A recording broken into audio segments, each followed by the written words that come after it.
देते हैं राजस्थान की, क्योंकि 25 लोकसभा सीटों को लेकर बीजेपी भी जद्दोजहद कर रही है और कांग्रेस भी ये कह रही है कि मिशन 25 को पूरा किया जाएगा। इस बीच बात लोकसभा क्षेत्र कोटा की करते हैं, जो जनसंघ के जमाने से ही बीजेपी के मजबूत गढ़ के रूप में पहचाना जाता रहा है। लेकिन बीच बीच में कांग्रेस यहां बीजेपी के गढ़ में भेदने का काम करती रही, यानी कि कामयाब होती रही।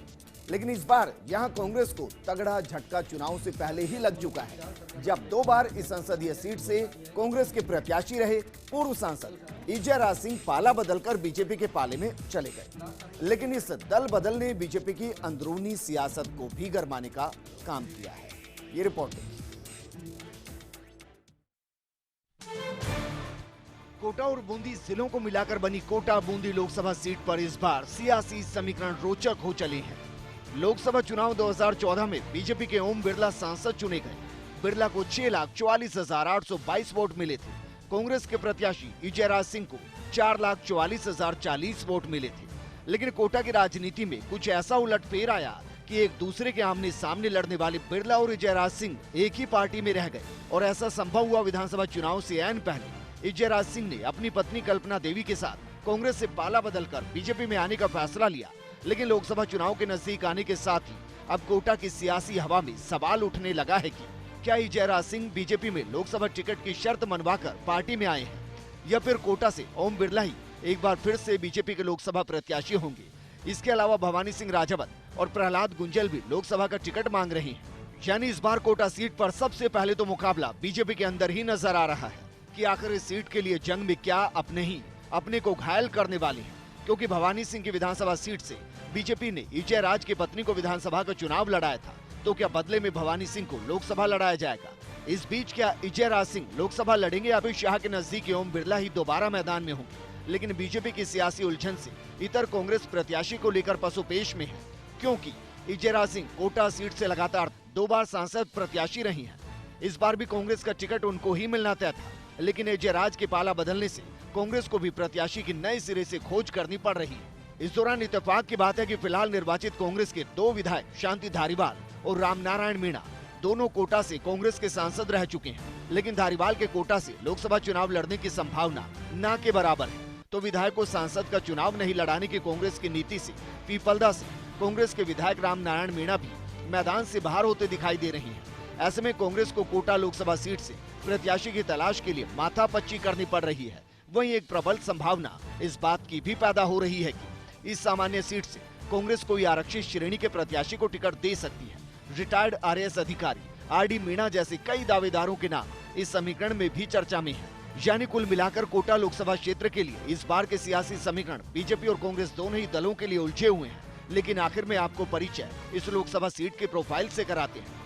कोटा लोकसभा क्षेत्र में कुल 19 लाख मतदाता हैं। ये सीट कोटा की 6 और बूंदी जिले की 2 विधानसभा क्षेत्रों से मिलकर बनी है। कोटा जिले की कोटा उत्तर, कोटा दक्षिण, लाड़पुरा, सागोद, पीपलदा, रामगंज मंडी विधानसभा सीटें आती हैं। बूंदी जिले की केशोराय पाटन और बूंदी विधानसभा सीटें आती हैं। कोटा लोकसभा सीट पर पिछले 11 लोकसभा चुनाव में कांग्रेस को केवल 3 बार सफलता मिल पाई है।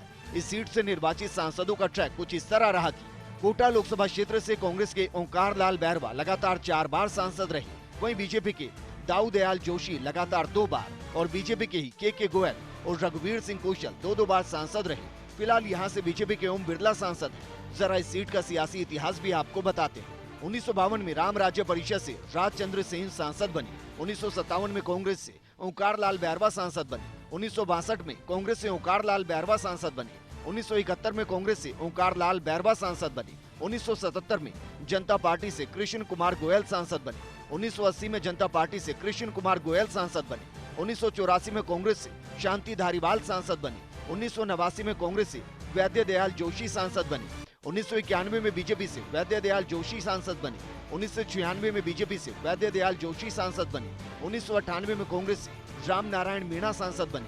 1999 में बीजेपी से रघुवीर सिंह सांसद बने। 2004 में बीजेपी से रघुवीर सिंह सांसद बने। 2009 में कांग्रेस से इजयराज सिंह सांसद बने। 2014 में बीजेपी से ओम बिरला सांसद बने। यानी 1977 के बाद से यहाँ बीजेपी मजबूत होती चली गई और 1977 से लेकर अब तक 11 बार लोकसभा का चुनाव हुआ, जिनमें से जनता पार्टी 2 बार, कांग्रेस 2 बार और 6 बार बीजेपी का प्रत्याशी सांसद बन लोकसभा पहुंचा है। इस दौरान बड़ी बात यह है कि 2009 में कांग्रेस से सांसद चुने गए इजयराज और 2014 में ओम बिरला से हारे जयराज ने विधानसभा चुनाव से पहले बीजेपी ज्वाइन कर ली, जिसकी वजह से बीजेपी इस सीट पर और ज्यादा मजबूत नजर आ रही है। आमतौर पर माना यह जाता रहा है कि कोटा बूंदी लोकसभा क्षेत्र में बीजेपी का पलड़ा कांग्रेस से भारी रहता आया है। अगर पिछले 11 लोकसभा चुनावों की बात की जाए तो कोटा लोकसभा क्षेत्र में कांग्रेस को केवल 3 बार ही कामयाबी मिल पाई है, लेकिन इस बार कांग्रेस कोटा लोकसभा सीट पर एक बड़ा प्रयोग करके यहां पर सियासी उलटफेर करने की कोशिश में है। वैसे आंकड़ों की जुबानी अगर बात की जाए तो कोटा बूंदी लोकसभा क्षेत्र में जो 8 विधानसभा क्षेत्र आते हैं उनमें से 5 पर फिलहाल विधायक तो भगवा पार्टी के हैं। कैमरामैन रामेश्वर कुशवाहा के साथ भंवर चारण, फर्स्ट इंडिया न्यूज, कोटा। यानी कोटा लोकसभा सीट पर दोनों ही पार्टियों के लिए चुनौती है। कांग्रेस के लिए ये चुनौती कि चेहरे को ढूंढा जाए और बीजेपी के लिए ये चुनौती कि कितने चेहरों में से एक को